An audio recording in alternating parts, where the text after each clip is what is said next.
ნარჩენების მართვის ტექნოლოგიები რეგიონში პროგრამის ფარგლებში დღეს ბათუმის უნივერსიტეტში საჯარო ლექცია ჩატარდა.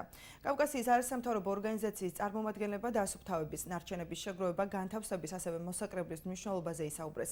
საჯარო ლექციის მიზანს დასუფთავებისა და მოსაკრებლის შესახებ საზოგადოების ცნობიერების ამაღლება წარმოადგენდა.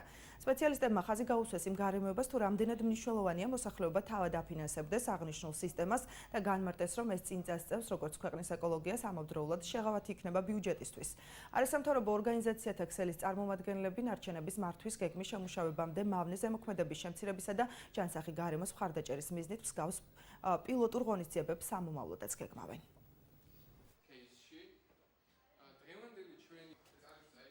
დღევანდელი ლექცია იმსახურება ცნობიერების ამაღლებას ამ კუთხით, თუ რატომ უნდა მოხდეს გადახდა ამ ტარიფების, როგორც მუნიციპალური, ისე ცენტრალურ ბიუჯეტს, რა თქმა უნდა, მოიხსნება წნეხი, რასაც ქვია ეს ნარჩენების მართვასთან დაკავშირებული და როცა შეიძლება რომ უკვე წარიმართოს ეს რაღაც თანხები სხვა ალტერნატიულ სოციალურ პროექტებზე, ზოგადად უკეთესად ამუშავდება ეს სისტემა. ნარჩენების მართვის სისტემის ამოქმედება მნიშვნელოვანია მნიშვნელოვანია იმიტომ, რომ ის მოქმედებს ჩვენს გარემოზე და ჩვენს ჯანმრთელობაზე. ტარიფების შემოღებით შესაძლებელია შედარებით